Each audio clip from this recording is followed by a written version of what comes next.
Avant de commencer cette vidéo, je voulais juste vous dire que lundi prochain, je serai en live avec les équipes de Microsoft pour une table ronde avant le build du 24 mai qui annoncera toutes les nouveautés de Microsoft. Donc si vous voulez venir voir de quoi on va parler, n'hésitez pas à rejoindre le live du lundi 16 mai à 14h sur ma chaîne et à vous inscrire pour le build 2022. Tous les liens sont en description.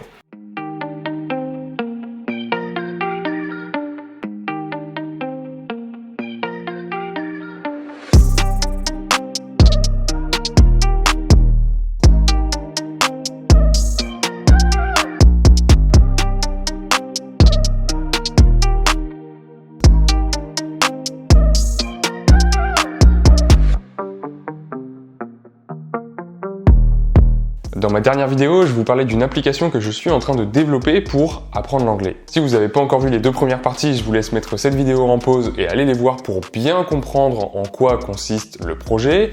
Mais pour résumer l'objectif de l'application et où on en est pour le moment, l'application sert donc à apprendre l'anglais en interprétant des personnages dans une scène de film. Donc dans les deux premières vidéos, on avait réussi à créer les sous-titres automatiquement sur une vidéo. On avait aussi récupéré ces sous-titres sur le serveur avec toutes les données de la vidéo qui vont avec. Et on avait aussi utilisé un outil qui s'appelle le Speech to Text et qui permet de transcrire automatiquement la parole de l'utilisateur en texte. Donc voilà où on en est pour le moment dans le développement. Pour l'instant, on a récupéré l'audio de l'utilisateur et on l'a transformé en texte.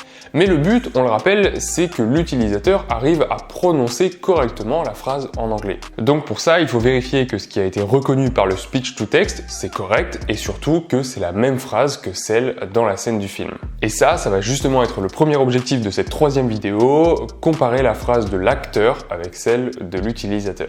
Et ensuite, une fois qu'on aura fait ça, on va pouvoir réfléchir à une interface un petit peu plus intuitive que celle qu'on a actuellement et on rendra l'application un petit peu plus belle. Et comme ça, à la fin de cette vidéo, vous pourrez me dire ce que vous pensez de cette application et si ça vous intéresserait de l'utiliser.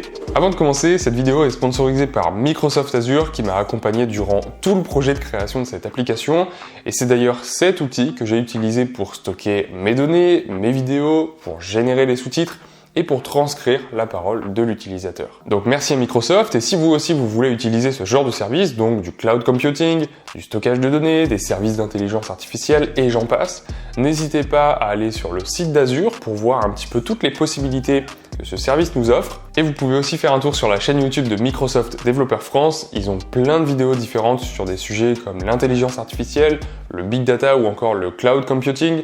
Donc c'est hyper intéressant. Tous les liens sont en description et maintenant on passe au vif du sujet. Donc comme on le disait en introduction, le premier objectif, ça va être de comparer ce qui a été dit par l'utilisateur avec les sous-titres de la vidéo. Et vous allez voir que c'est pas si évident que ça. Donc en gros, voilà ce qu'on a comme données. On a deux chaînes de caractères. C'est tout. Mais bien sûr, il suffit pas de comparer ces deux chaînes de caractères, parce que s'il manque une virgule ou un point par exemple, on va quand même considérer que la phrase elle est bonne. Et d'ailleurs, ça va être forcément le cas puisque le speech to text ne détecte pas la ponctuation, alors que dans les sous-titres, on a de la ponctuation. Mais même si on faisait abstraction de la ponctuation, ce serait pas suffisant, puisque nous, on veut aussi savoir où l'utilisateur il a eu faux. Donc où il manque des mots, où il en a rajouté en trop et où il s'est trompé sur la prononciation. Et pour résoudre ce problème, j'ai utilisé une fonction en Swift qui s'appelle différence. Cette fonction, elle compare deux ensembles d'objets, donc des tableaux par exemple, et elle retourne les modifications à appliquer au tableau 1 pour arriver au tableau 2.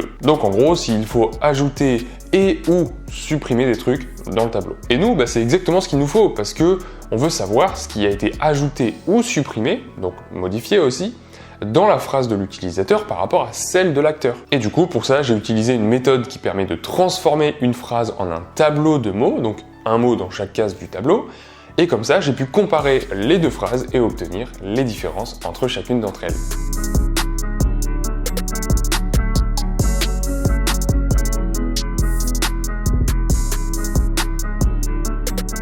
Bon, maintenant qu'on a récupéré les différences, s'il y en a bien sûr, il va falloir les afficher sur l'écran pour que l'utilisateur comprenne où est-ce qu'il s'est trompé. Et pour ça, j'ai créé une structure qui s'appelle Phrase Component, qui représente un mot d'une phrase et qui contient deux choses.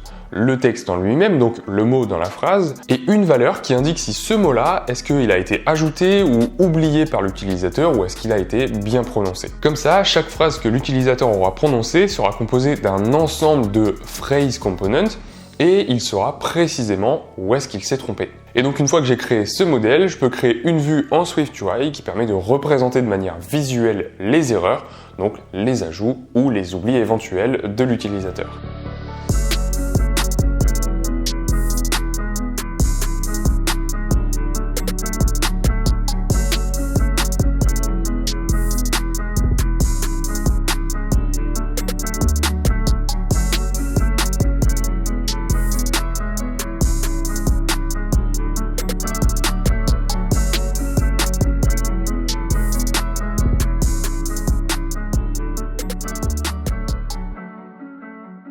Bon, maintenant que l'application est fonctionnelle, passons un petit peu de temps pour améliorer l'interface et l'expérience utilisateur. Parce qu'une application qui fait ce qu'on lui demande, c'est bien, mais si l'interface n'est pas claire et que l'utilisateur ne comprend pas ce qu'il doit faire, ça sert pas à grand chose. Donc pour ça, je suis reparti d'une feuille blanche et je me suis demandé de quoi on a besoin quand on pratique son anglais sur une vidéo. On a besoin donc de la vidéo en question, des sous-titres, du texte prononcé par l'utilisateur, de la correction éventuelle de ce texte et de l'historique des phrases prononcées. Et je vais aussi ajouter un bouton pour lancer la vidéo et pour indiquer lorsque l'utilisateur doit parler. Du coup, rien de très compliqué, j'ai ajouté tout ça dans un même écran en essayant de créer quelque chose de plus ou moins logique pour que l'utilisateur comprenne à quoi correspond chaque texte par exemple. Et du coup, voilà à quoi ça ressemble.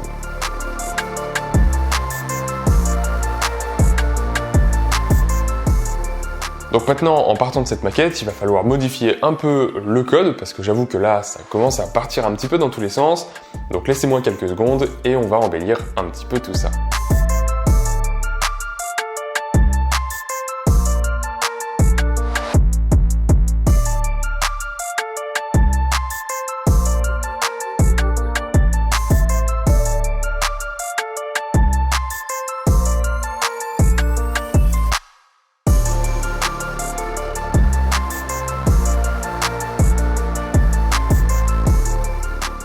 Top, c'est terminé, voilà à quoi ça ressemble.